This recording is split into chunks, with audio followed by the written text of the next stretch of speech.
Alô, nação do Mengão, esse é o Coluna do Fla Play. Chega de like, ajuda muito o nosso canal. Conteúdos exclusivos do Coluna pra você, narrações dos gols, trechos dos programas, opiniões e ampla cobertura. Se liga então, se inscreva, ativa o sininho e vamos juntos, saudações rubro-negras. E a gente vê aí como o Grêmio pode vir escalado, né? Um time aí talvez alternativo, aí o Breno, Rafinha, o Rodrigues, Kahneman, Cortez, Fernando Henrique, Lucas Silva, Jonathan, Robert, Vila Sante, Léo Pereira e... Borra! A borra, aqui não tem a borra ainda porque eu tô bebendo ainda o café. Borra de café lá na frente, e contando com o queridíssimo Felipão ali, comandando a equipe do Grêmio, que já deu, né, Paulinha?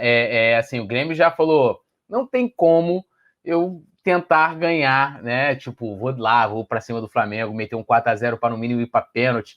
E aí eu te pergunto, assim, o Ceará, ele perdeu pro Flamengo 2-0, foi um resultado mais magrinho, né? E o Ceará treinou pênalti antes da segunda partida decisiva. Será que o Grêmio também está treinando pênalti? E queria saber de você, Paulinha, a galera também, já vou, a gente vai começar a ler aqui os comentários também. Assim, a gente já teve resultados históricos no futebol brasileiro.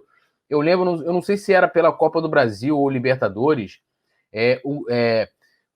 foi Grêmio e Palmeiras, cara. Assim, o Palmeiras ganhou por uma vantagem assim, absurda, e no jogo de volta, eu vou até pesquisar aqui depois, mas o Grêmio conseguiu virar. A gente teve, por exemplo, o Vasco num jogo, né? Desceu perdendo. Aí, ó, 5-0 no Olímpico, isso aí. Então, foi o Grêmio mesmo. Perdeu pro Palmeiras.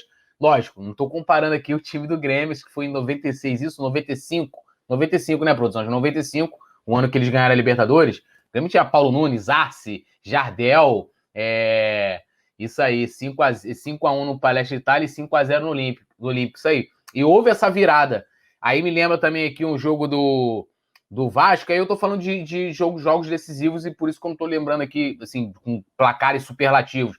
O Vasco desceu, né, disputando lá a Sul-Americana, tinha um outro nome, perdendo de 3-0, né, o primeiro tempo, no segundo tempo virou, né? E o time do Grêmio, assim, se eu como torcedor, se fosse o Flamengo, eu lembro que uma vez a gente tomou uma goleada de 4-0 pro Laú, nesse campeonato também aí, que antes de se chamar a Sul-Americana, e cara, eu torci e, assim, cobrei uma postura de tipo, não, vamos lá e vamos tentar, né, buscar o resultado. Eu acho que no mínimo isso, né? O Grêmio não falou, ó, ameaçou de não jogar. A gente vai falar depois dessa questão aí do público. Vem com time alternativo, ou seja, já jogou a toalha. Como é que fica o torcedor nesse momento? E você concorda com essa postura, ainda mais olhando a grandeza do Grêmio, tradição, e olhando também que é um clássico, né? Flamengo e Grêmio já decidiram final de Brasileiro, o Flamengo venceu, já decidiram o final de Copa do Brasil, o Grêmio venceu, nos últimos anos de vencendo fregueses nossos aí nas fases de mata-mata, né?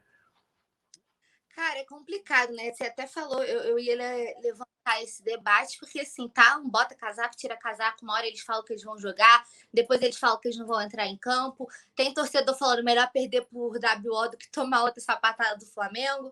Tem gente que não quer, né? Que queria o time com força total. Você viu a piadinha do Daniel com a Schmidt? Eu acho que foi ele que fez. Qual foi? Borja ele, esse aí se borra de medo do Flamengo. Bom demais.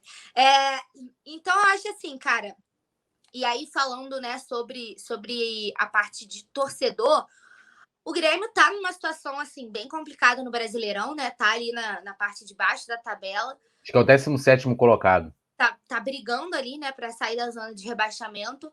Então, acredito que a gente vai focar no Brasileirão, mas assim, Brasileirão você tem aí 18 rodadas, né, ainda pela frente.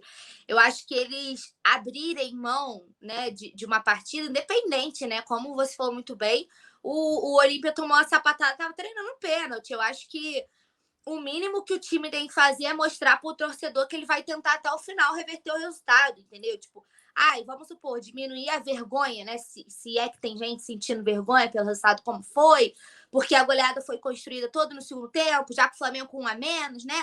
Os gols dos 4 que eram renegados, digamos assim, pela torcida. Então, tudo isso marcou muito, né? Essa vitória do Flamengo. Não foi uma goleada com gol de Gabigol, Bruno Henrique, Arrascaeta. Foi uma goleada com gol de Vitinho, Michael, Bruno Viana, né? Então, assim, de renegados do clube. Então, acho que o mínimo que a instituição tem que ter de respeito com o torcedor é brigar, né, até o final pelo resultado. E eu acho que é uma via de mão dupla, Túlio. Da mesma forma que os jogadores pregam respeito, né? E eu estava até aqui falando sobre as críticas ao Isla. Eu acho que sim, a gente tem que criticar quando tem que criticar e elogiar quando tem que elogiar, mas tem que ter cuidado, né? Em como a gente critica, porque por trás do atleta tem o ser humano, sente, né? Assim, o Isla, eu acho que tem várias questões. Eu acho que ele tá sofrendo por estar longe das filhas, né? Ele fala muito sobre isso. Eu acho que a parte pessoal tá pegando muito. Merece as críticas, porque aqui ele não consegue render como ele rende, né, na seleção, por N fatores, mas a gente tem que tomar cuidado, né, na hora que a gente faz essa crítica. E por que eu tô falando isso? Muito jogador cobra, né, respeito do torcedor, da imprensa, de quem quer que seja. Vocês deveriam nos respeitar mais, concordo, né, que algumas vezes muita gente passa dos limites. Mas da mesma forma que eu cobro que o torcedor me respeite, eu tenho que respeitar o torcedor. Como jogador, dando o meu melhor em campo pelo time, como técnico, escalando o que eu tenho de melhor à minha disposição e como instituição, não jogando a toalha e não desistindo do resultado.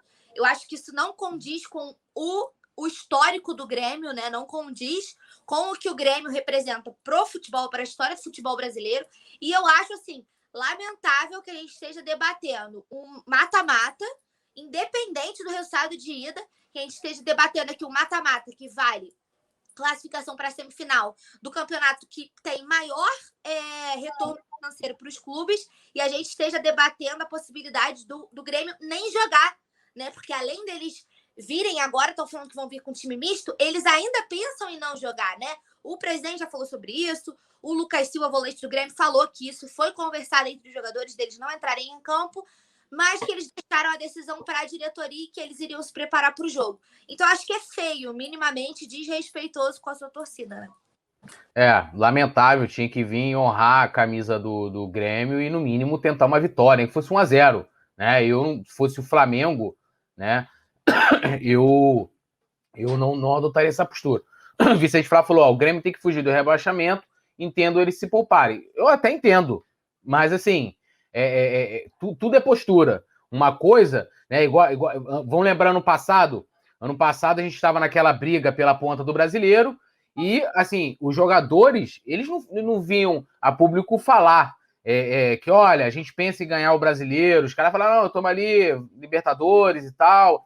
E depois, em entrevista, o Gabigol falava pros caras, que ele conversava no vestiário, vambora, vamos ganhar, porque dá pra ganhar o campeonato e tal.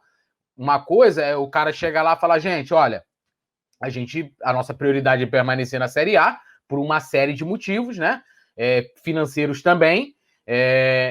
Mas, assim, a gente, no mínimo, a gente vai honrar, né, as cores e as tradições do Grêmio contra o Flamengo. Mas a nossa prioridade, então a gente vai mandar um time alternativo. Agora, o que me passa, né, é que os caras estão, tipo, né, por toda essa postura. E aqui a gente vai vendo o histórico dos confrontos, né, são 115 ao longo da história, 38 vitórias do Flamengo, 39 do Grêmio, algo muito raro, né, que é o Flamengo está atrás em número de vitórias aí dos seus principais rivais, 38 empates, 139 gols marcados pelo Flamengo, 148 do Grêmio, o último jogo, aquele da Copa do Brasil, dia 25 de agosto, 4-0 Flamengo.